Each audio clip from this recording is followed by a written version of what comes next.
What if I told you that the first 5 minutes after you wake up could decide not just how your day unfolds, but how your life unfolds? Not with pills, not with expensive treatments, but with a handful of simple choices rooted in science, grounded in ancient wisdom that could protect your health, sharpen your mind, and help you walk through life with quiet strength. The Stoics believed that the way you begin anything shapes its destiny. And what are mornings, if not the brushstrokes that set the tone for everything that follows? Most people drift into their mornings half awake, letting the world's noise dictate their direction.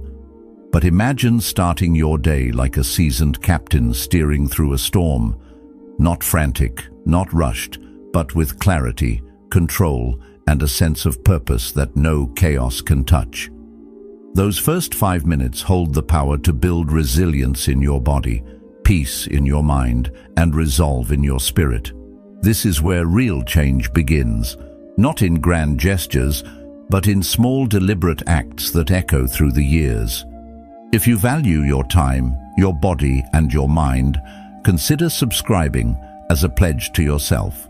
Let it mark the moment you stop drifting and start living deliberately, building a life worthy of your finite days. Step 1. Wake up your body with water. You know that strange, heavy feeling you sometimes get in the morning, when your eyes are open but your body feels like it's still somewhere deep in the night? That's not just laziness or not being a morning person. It's biology. Your body has been quietly working through the night, repairing tissues, regulating hormones, sorting through memories, and it's been doing it all without taking in a single drop of water. As you sleep, you lose moisture with every breath and through your skin. By the time the sun is up, you're running on the last drops in your tank. You may feel like you've rested, but on the inside, you're already playing catch-up. And here's the strange part. Most people respond to this internal drought by pouring in coffee first thing. Don't get me wrong, coffee has its place, but right after waking. It's like firing up an engine without oil. You might get moving, but you're forcing the machine to work harder than it should. The fix is so simple, it's almost too easy to dismiss. Drink a glass of room temperature water with a squeeze of lemon the moment you wake up. No excuses, no delay. Before the phone, before the news, before even thinking about coffee. Why room temperature? Because your body has just emerged from hours of rest, and in this delicate moment, your system needs to expand, not contract. Cold water makes blood vessels tighten. Room temperature water allows them to open, encouraging a smooth flow through your entire system. The lemon is not just for taste. It's loaded with vitamin C and potassium, giving your immune system a gentle nudge and helping your liver flush out the waste it's been filtering all night. Think of it as a warm handshake between your body and the day ahead. The Stoics often spoke of beginning the day with intention, not chaos. Marcus Aurelius reminded himself each morning, "When you arise in the morning, think of what a precious privilege it is to be alive."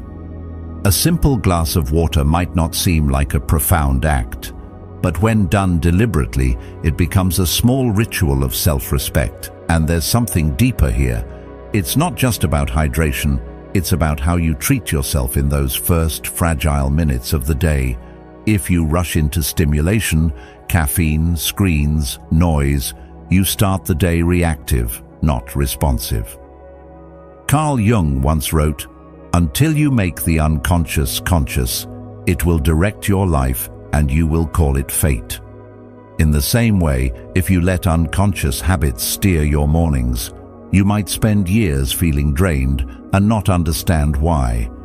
By choosing water over coffee first thing, you're making a conscious choice to nourish rather than deplete, to align with your body instead of forcing it into overdrive. Once your body is rehydrated, it's time to wake up your circulation. Think about it. Your blood has been pooling and moving slowly for hours while you slept. Your joints are stiff, your balance is off, And your mind isn't firing on all cylinders yet. And yet, what do most people do? They stumble from the bed to the kitchen, dragging their body into the day without giving it a chance to catch up. The Stoics believed in aligning with nature's rhythms, not fighting them. Just like the sun doesn't leap from horizon to noon in an instant, neither should you launch yourself into the day without preparation. All you need is a minute, just one, to bring your system online. Stand with your feet shoulder-width apart. Breathe in deeply, raising your arms overhead, and feel your ribs expand. Lower them slowly, letting tension drain from your shoulders. Roll those shoulders back and forward. Gently turn your neck side to side. Rise onto your toes and back down slowly 10 times. These movements are not exercise, they're a signal. They tell your body, we are awake now, we are ready. And when you start the day with readiness, not rush, everything flows better. This is where psychology and physiology meet. Your physical readiness affects your mental state.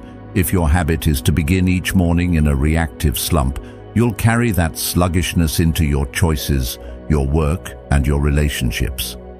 If your habit is to start with mindful movement, you'll feel the difference, not just in your body, but in your clarity and mood. And science backs it up. Just 60 seconds of gentle morning movement increases circulation, sends oxygen to your brain, and can even improve your balance for the rest of the day. Now, with your blood flowing and your body alert, there's one thing you can't overlook: feeding your strength. This is where so many people unknowingly sabotage themselves. You wake up, maybe you move a little, maybe you hydrate, and then nothing until lunch. Or maybe just a quick, carb-heavy breakfast that spikes your blood sugar and leaves you crashing before mid-morning. Here's the truth. When you wake up, your body is in a fasted state. If it doesn't get protein within the first hour, it starts breaking down muscle tissue to create energy. Over time, especially as you age, that leads to weakness, frailty, and slower recovery from any physical challenge. Seneca warned, "It is not that we have a short time to live, but that we waste much of it." In this case, it's not time you're wasting, it's strength. You don't need a massive breakfast to stop this process. A simple protein shake, a couple of boiled eggs, a spoonful of Greek yogurt with protein powder. Small, quick, and easy. Done consistently, this one habit can preserve your muscle mass for years. It also balances blood sugar, curbs cravings, and sharpens your mental focus. Think of it as putting bricks into the foundation of your house each morning. Without them, the structure weakens. With them, it stands strong against the years. And here's the part most people don't realize. Your physical strength is directly tied to your independence. The day you can no longer carry your groceries, get up from a chair without help, or walk a mile without resting is the day your freedom shrinks. Feeding your strength is not just about looking good, it's about living free. But even strength won't carry you far if you lose mobility. After a night of stillness, the fluid in your joints thickens, making movement stiff and sometimes painful. Push your body too quickly in that state, and you risk inflammation or injury. The answer: 90 seconds of mobility work right after your circulation reset. Sit on the edge of your bed, rotate your ankles 10 times each way, then your knees. Stand. Twist gently from the waist side to side, lean left and right. Roll your shoulders again and take a deep breath. These aren't workouts. They're invitations to your body, signals that you value its years and respect its limits. Epictetus once said, "The key is to keep company only with people who uplift you, whose presence calls forth your best." If you want to be the kind of person who moves with ease well into your later years, then you have to keep company with habits that uplift your body, not wear it down. The small, unglamorous things that keep that freedom alive. Finally, there's the mind. You can have a hydrated body, flowing blood, strong muscles, and supple joints. But if your mind is clouded, anxious, or scattered, the day can still slip away from you. The problem is, most people let the world in before they've even had a chance to center themselves. The phone buzzes, the news shouts, and suddenly you're carrying the weight of the world before you've even brushed your teeth. Carl Jung observed, "People will do anything, no matter how absurd, to avoid facing their own souls."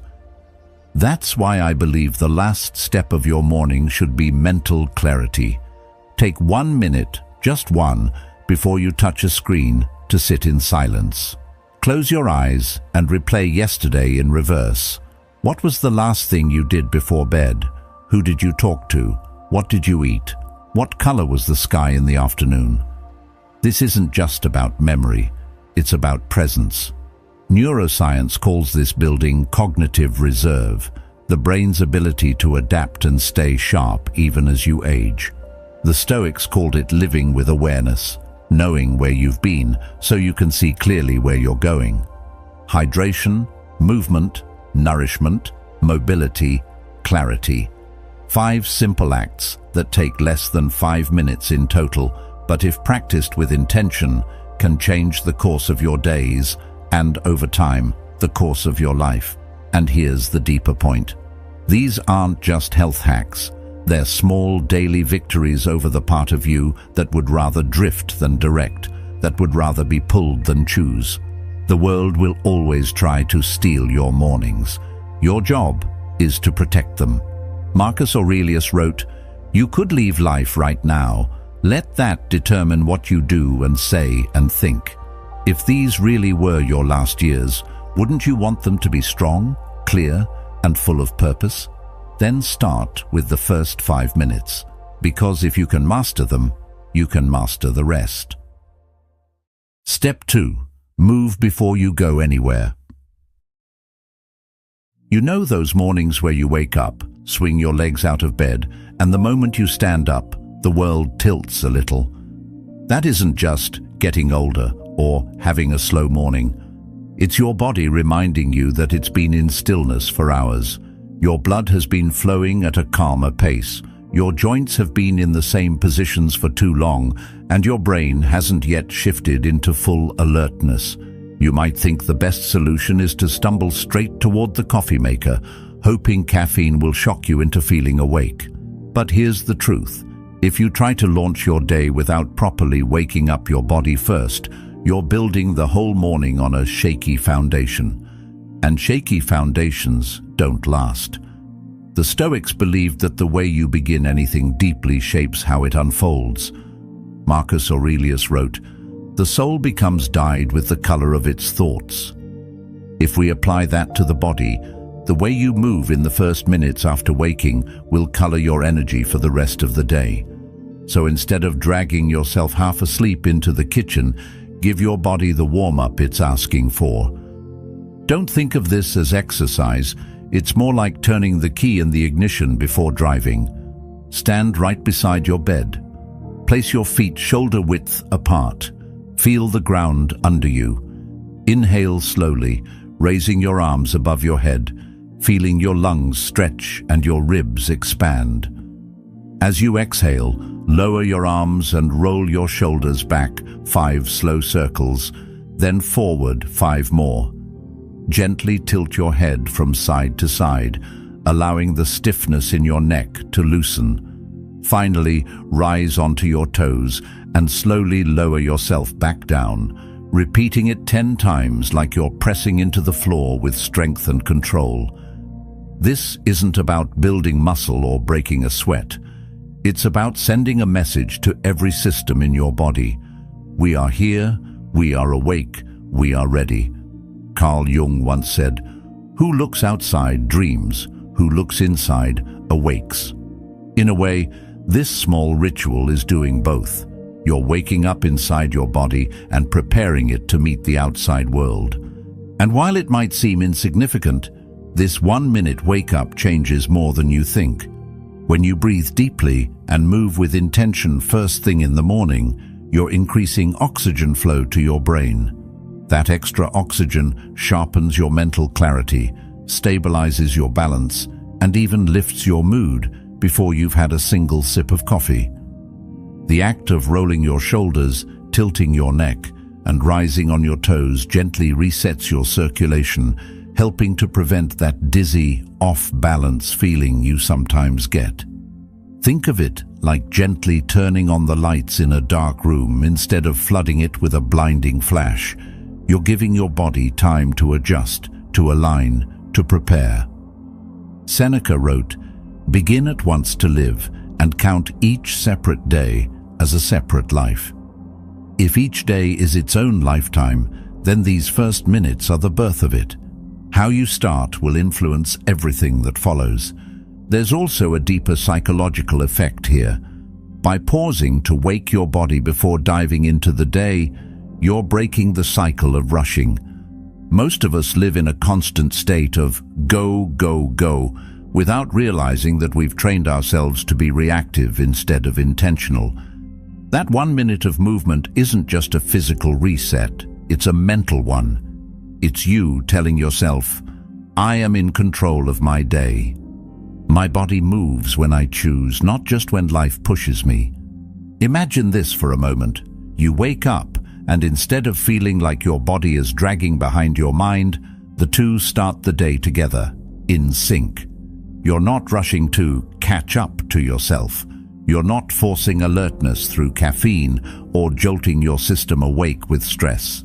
You're grounded, your breathing is steady, your balance is sure. This state doesn't just make you feel better, it affects your choices. A body that starts the day balanced and oxygenated is less likely to crave a sugar rush mid-morning. A mind that starts the day calmly engaged is less likely to react impulsively to stress. Epictetus said, "First say to yourself what you would be, and then do what you have to do." If you want to be someone who moves through the day with calm, control, and focus, then this is one of the things you have to do. It's tempting to skip something so small. A minute can feel like nothing, especially when the day ahead feels overwhelming. But here's the thing, if you don't have 1 minute for your body, the rest of the day will take its toll without asking permission. These subtle morning movements work like armor, protecting you from the stiffness, imbalance, and low energy that creep in when you start cold. They're also a reminder of something the Stoics valued deeply, that the mind and body are not separate in their functioning. To tend to one is to tend to the other. Marcus Aurelius advised himself, "You have power over your mind, not outside events. Realize this, and you will find strength."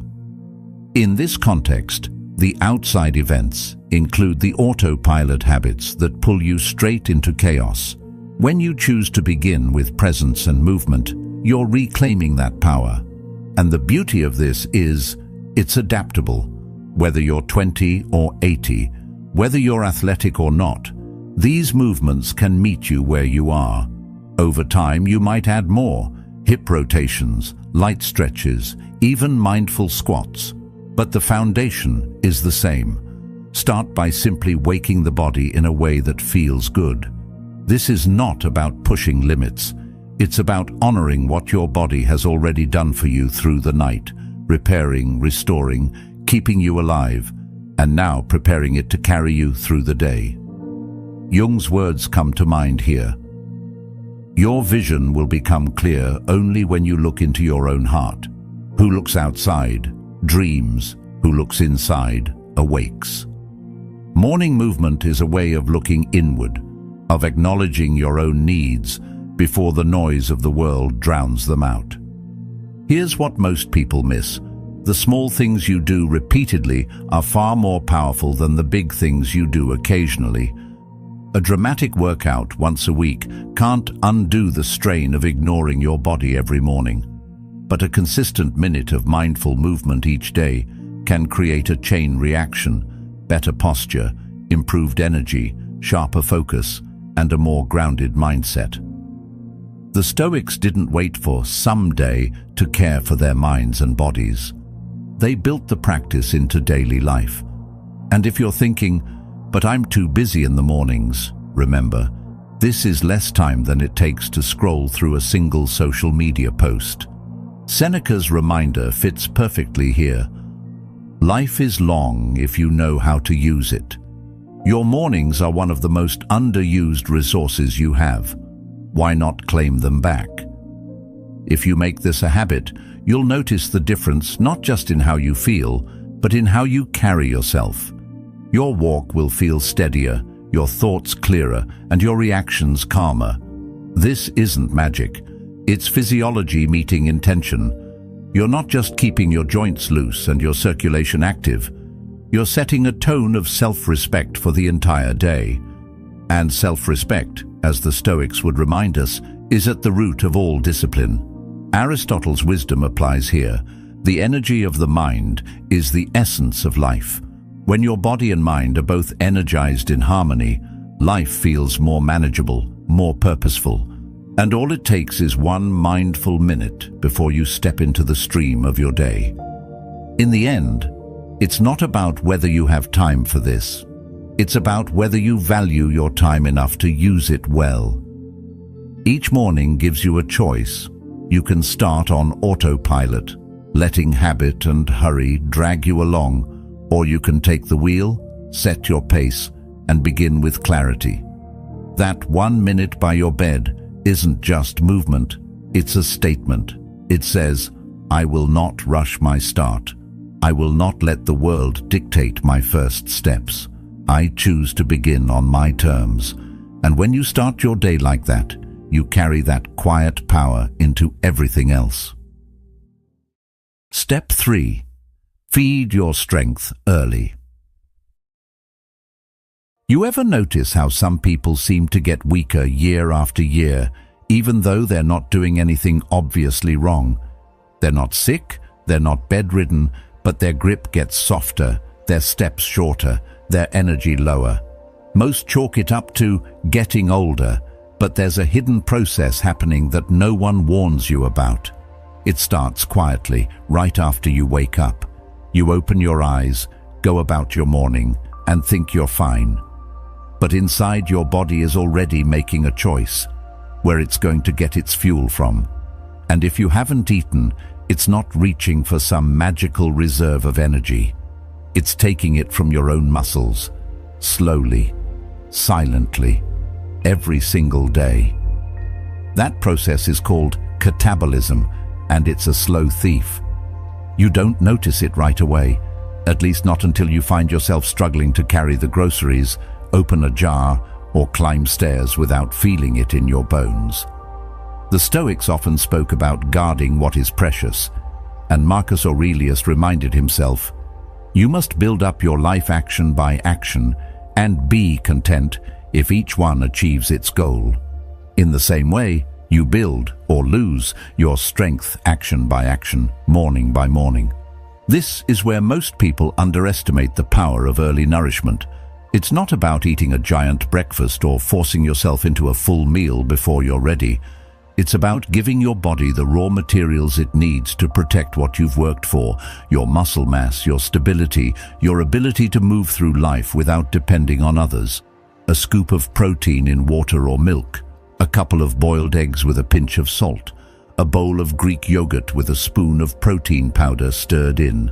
Small, quick, clean, that's all it takes. The moment you do this, you're sending your body a message. Don't touch my muscle, I'm fueling you the right way. Carl Jung once said, "The privilege of a lifetime is to become who you truly are." Well, who you truly are physically is shaped by the habits you repeat. You can't be strong in the years ahead if your daily pattern chips away at you now. The beauty of this habit is that it doesn't require much effort, but the return is enormous. Protein in the morning stabilizes your blood sugar, meaning you don't crash mid-morning and reach for sugary snacks. It tames those random cravings that can throw your diet off course. It also sharpens your focus because your brain thrives on steady energy, not peaks and valleys. If your repeated act is to skip protein until lunch, You're repeatedly telling your body to burn through itself to survive. But if your repeated act is to feed it well in the first hour, you're building a habit of preservation, of strength, of excellence in the simplest form. There's also a deeper philosophical layer to this. The Stoics believed in living in harmony with nature, understanding what your body and mind truly need, and providing it without excess, without delay. In the natural world, the first moments of the day are for replenishment. Animals don't wake up and wait 6 hours to eat. They instinctively restore their energy to face the demands ahead. Epictetus reminded us, no great thing is created suddenly, any more than a bunch of grapes or a fig. If you tell me that you desire a fig, I answer that there must be time. Let it first blossom, then bear fruit, then ripen. If you want to be strong, capable, and independent, then you have to do what preserves those qualities, building them little by little each day. That starts with protecting your muscle mass now, before it's gone. And here's the thing, once muscle is lost, it's far harder to get it back. Science backs this up. After about age 30, most adults naturally lose 3 to 5% of muscle mass per decade if they're not actively working to maintain it. That decline accelerates after 60. But this isn't inevitable decline, it's preventable. Early morning protein is one of the simplest lines of defense you can put in place. Imagine it like a savings account. Every gram of protein you take in the morning is a deposit toward your future strength. Every morning you skip it is a small withdrawal. Over time, the balance is either enough to carry you or so empty that life's demands become debts you can't pay. People often overcomplicate nutrition. They search for superfoods, exotic powders, and complex meal plans, thinking the solution has to be elaborate to be effective. But the Stoics would laugh at this idea. They valued simplicity, not because it was trendy, but because simplicity works. A boiled egg isn't glamorous, but it's effective. A scoop of plain protein powder isn't Instagram-worthy, but it delivers exactly what your muscles need. Jung noted, "In all chaos there is a cosmos, in all disorder a secret order." In the chaos of modern diet trends, there's a simple order that has always worked. Give your body what it needs, when it needs it, and it will serve you well. When you start doing this consistently, you begin to notice subtle changes. That mid-morning fog starts to lift. The random snack cravings become less intense. Your workouts, or even just your daily activities, feel easier. You recover faster from strain. And more than that, you carry yourself differently. Strength has a way of showing up in how you walk, how you stand, how you handle the small physical demands of life. It's not about looking like a bodybuilder. It's about moving through the world, knowing your body is prepared to meet the demands of the day. Think about the alternative. You keep skipping protein in the mornings. You keep thinking it's no big deal. And one day you notice your legs feel weaker. You get tired more quickly carrying the groceries. You hesitate before climbing the stairs. Those little hesitations grow, and soon you start avoiding certain activities because they feel like too much. That's how independence slips away, not all at once, but piece by piece. The Stoics didn't fear death as much as they feared not truly living while alive.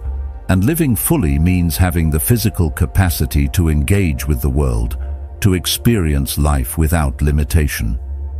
The choice to eat protein early isn't just about nutrition, it's about choosing freedom over fragility. This habit is also a reminder that discipline in small things leads to discipline in larger things. It's easy to say you want to be healthy, strong, and independent, but real commitment shows up in the small, consistent actions you take when no one's watching. Jung wrote, "The creation of something new is not accomplished by the intellect, but by the play instinct." In a way, building new habits is both discipline and play. It's an experiment in seeing how different you can feel by making a small change and watching it transform your life over time. Here's the simple truth.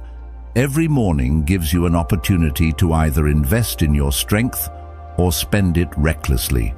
That investment doesn't take hours, it doesn't require complicated recipes, and it doesn't demand perfection. It just asks for one choice. Within the first hour of waking, give your body the protein it needs to protect the muscle you have. Over weeks and months, this builds a quiet, steady resilience. You may not notice it in a single day, but when life challenges you, whether it's carrying a heavy bag, hiking a hill, or simply playing with your kids or grandkids, you'll feel the difference. In the end, early morning protein is more than a health tip. It's a daily practice of valuing yourself. It's choosing not to let time and neglect take what you've worked for. It's aligning your actions with your intentions, which is at the heart of Stoic philosophy. Each morning is a chance to prove to yourself that you care enough to protect your future, even in the smallest way. So tomorrow, when you wake up, remember this. Your body is already deciding where to pull its fuel from. Make sure you give it a better option. And in doing so, you're not just feeding your body, you're feeding the life you want to live. Step 4. Loosen your joints, keep your freedom. There's something strange that happens to your body while you sleep. You drift off, thinking you're resting, and for the most part you are. But while your muscles and mind are taking a break, your joints are quietly settling in. They're not moving, not flexing, not rotating. And in that stillness, the fluid that normally keeps them gliding smoothly, the synovial fluid, starts to thicken. You don't feel it immediately, but it's there, waiting for you in the morning. Then, the moment your feet hit the floor, you're asking your body to perform, sometimes to carry weight, twist, bend, or reach, without giving it any time to prepare. That's when the grinding starts. Not loud, not dramatic, but enough to create friction between surfaces that were designed to move effortlessly. Over days, months, and years, that friction becomes stiffness. Stiffness becomes pain. And pain, if left unchecked, can quietly steal away your freedom of movement. The Stoics believed that the body was an instrument of action. If you fail to care for it, you limit the scope of your life. Marcus Aurelius once wrote, "The impediment to action advances action. What stands in the way becomes the way." But when the impediment is preventable joint stiffness, it's foolish to let it stand in the way at all. The truth is, most people only notice mobility when they lose it. You don't think twice about bending to tie your shoes until one day it's a struggle. You don't think about twisting to grab something from the back seat until you feel that sharp, limiting pull. We tend to assume these limitations are inevitable, a natural part of aging, but that's not the full story. While time plays its role, neglect plays a much bigger one. Carl Jung said, "We cannot change anything until we accept it." Condemnation does not liberate, it oppresses. Accepting that your body will change over time is wise. But resigning yourself to losing function just because you're getting older, that's not acceptance, that's surrender. The fix is simple, almost deceptively so. All it takes is 90 seconds after you've rehydrated and reset your circulation. Think of it as giving your joints the green light before you ask them to handle the weight and complexity of the day. Sit at the edge of your bed, feet flat on the floor. Rotate your ankles slowly, 10 circles in one direction, then 10 the other. Feel the subtle stretch, the fluid beginning to warm and loosen. Then move to your knees, gentle rotations, nothing forced. Stand up, twist your torso side to side, letting your spine gently wake up. Lean to the left, then to the right, feeling your sides stretch and your core muscles engage. Roll your shoulders forward, then back, breathing deeply with each motion. This isn't exercise in the traditional sense, it's conversation. You're telling your body, I value you enough to start gently. I won't throw you into the fire without first lighting the match. When you make this a habit, you'll start to notice something subtle yet powerful. Tasks that used to cause discomfort, reaching up to grab something, bending to pick something off the floor, twisting to look over your shoulder, begin to feel easier again. The fear of tweaking something starts to fade. Mobility isn't about doing cartwheels at 70 or bending into yoga poses you see online. It's about maintaining independence. It's the quiet assurance that you can get out of a chair without bracing yourself, that you can step off a curb without hesitating, that you can carry your groceries without wondering if your knees will hold. Aristotle once said, "Quality is not an act, it is a habit." Your mobility in later life won't be the result of a single act or even a burst of short-term motivation. It will be the sum of the daily habits you practice now. 90 seconds might feel insignificant today, but in 10 years, those 90 seconds will be the reason you can still move freely while others your age struggle. There's also a psychological benefit to protecting your mobility. When you start your day by deliberately moving your joints, you're sending a signal to your mind. I'm capable. I'm prepared. I respect the connection between my body and my choices. The Stoics often taught that preparation is the foundation of freedom. Seneca wrote, "Luck is what happens when preparation meets opportunity." In the same way, physical freedom in later life is not luck. It's the opportunity you've prepared for in the smallest of moments, over and over again. 90 seconds in the morning isn't much, but it's the opportunity to build a foundation you'll stand on for decades. Think of the alternative. Skip the habit and stiffness slowly takes root. You start compensating, avoiding certain movements, taking shorter steps, relying on furniture to get up. These small adjustments snowball, and before you know it, your world shrinks. You avoid the long walks, you hesitate to travel, you pass on opportunities not because you don't want them, but because you physically can't take them. Mobility work is a humble practice.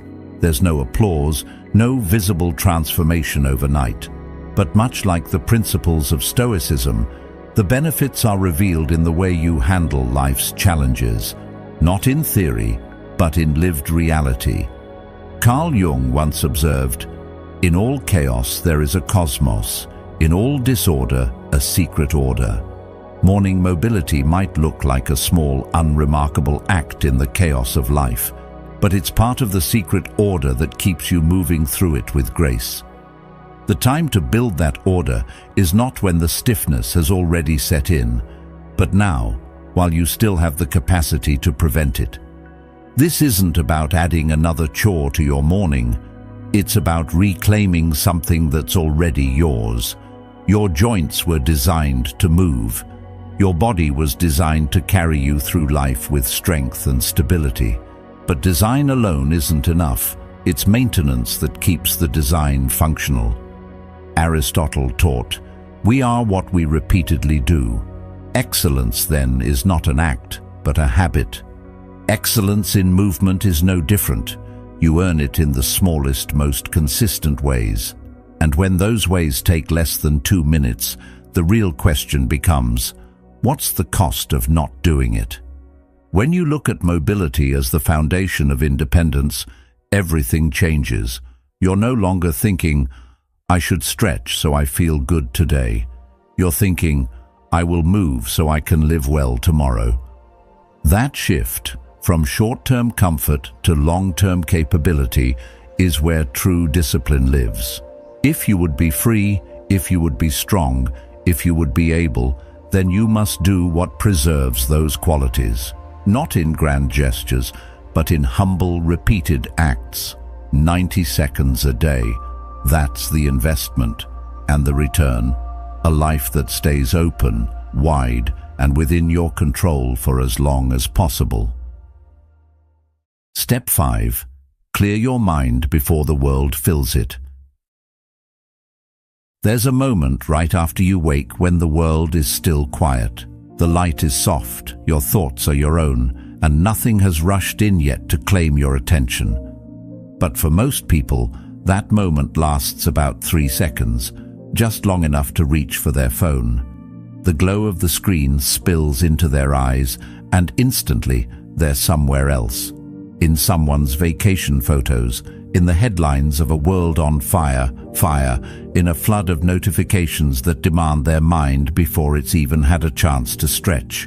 And just like that, they've handed over the wheel. The rest of the day is spent reacting to what's been thrown at them instead of shaping it from within. The Stoics warned us about this kind of surrender. What if you did it differently? What if you treated those first minutes not as a warm-up for the chaos, but as sacred space, yours alone? Before you touch anything digital, before you scroll or check or reply, sit quietly for 1 minute. That's it, just one. Close your eyes and gently walk backward through the day you just lived. Start with the very last thing you remember doing before bed. Maybe it was turning off the light. Maybe it was the sound of rain tapping at the window. Then move to the moments before that. What you were thinking, what you were feeling. See the people you spoke to, recall their words, their expressions. Picture the color of the sky, the smell of the air, the taste of the food you ate.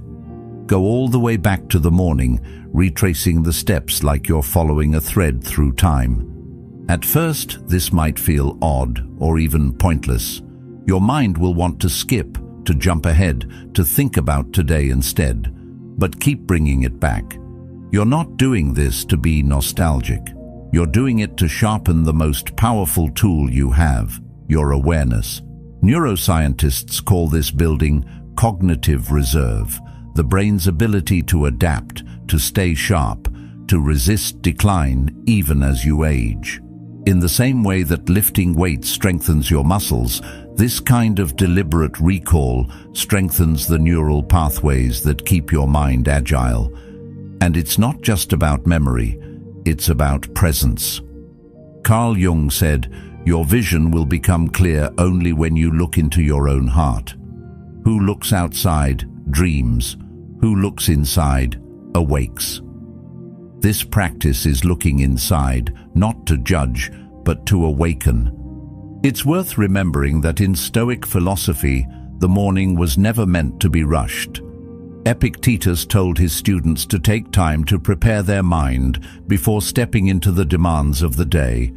This wasn't laziness, it was strategy. A soldier doesn't walk into battle without checking his armor. A sailor doesn't leave the harbor without charting the course. Why would you step into your day without first making sure your mind is steady? This 1-minute exercise is your armor check.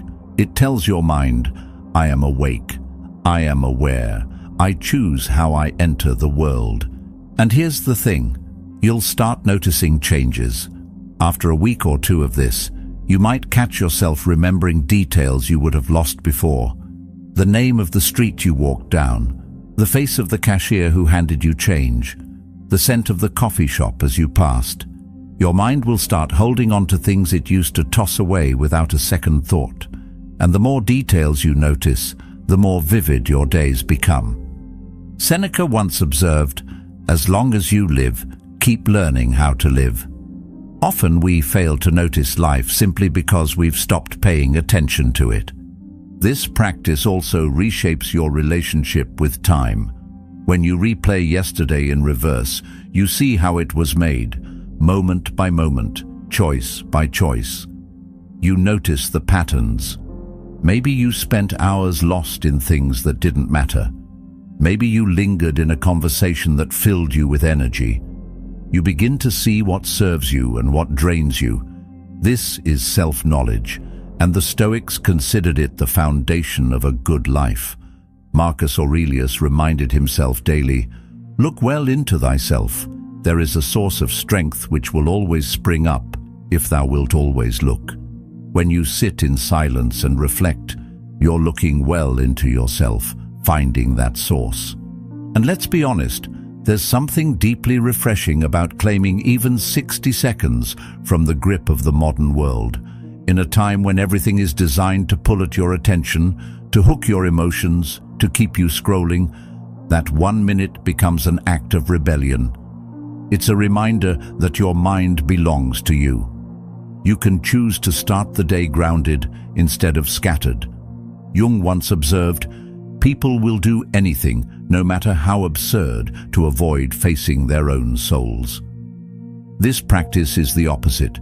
It's you, sitting with your own soul before letting the day pull you away from it.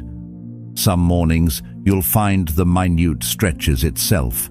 You'll want to sit longer, to follow the thread deeper, to see not just what happened yesterday, but how you moved through it. Other mornings, you'll resist it, itching to check the news or your messages. That resistance is a sign you need the practice even more. The Stoics didn't shy away from what was uncomfortable. They saw it as training. Just as a muscle grows through stress, the mind grows through resisting its impulses. And here's the beauty. You don't have to fight for hours. You just have to claim a single deliberate minute. Over time, you'll see how starting your day in creation mode instead of reaction mode changes the quality of everything else. The tasks you take on feel less like demands and more like choices.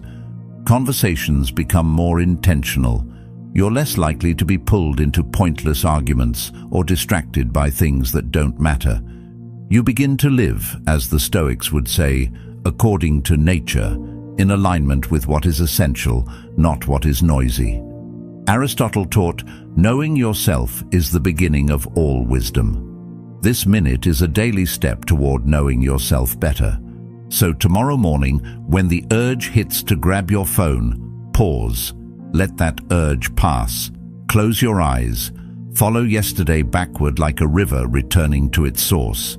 See it, feel it, remember it. And when you open your eyes again, carry that clarity into your day. You'll find that the noise of the world still comes, but it no longer dictates the rhythm of your mind. You've already chosen your own. Because in the end, this isn't just about memory or brain health. It's about ownership. Ownership of your attention, ownership of your time, ownership of your life. Every day is a page you can't rewrite, but you can choose how the next one begins. Protect those first minutes. Guard your mind. Live with intention, because the way you start is the way you live. Thank you for being a part of Stoic Journal. Now, choose your next step wisely and watch one of the videos on your screen to keep building the strength and clarity you deserve.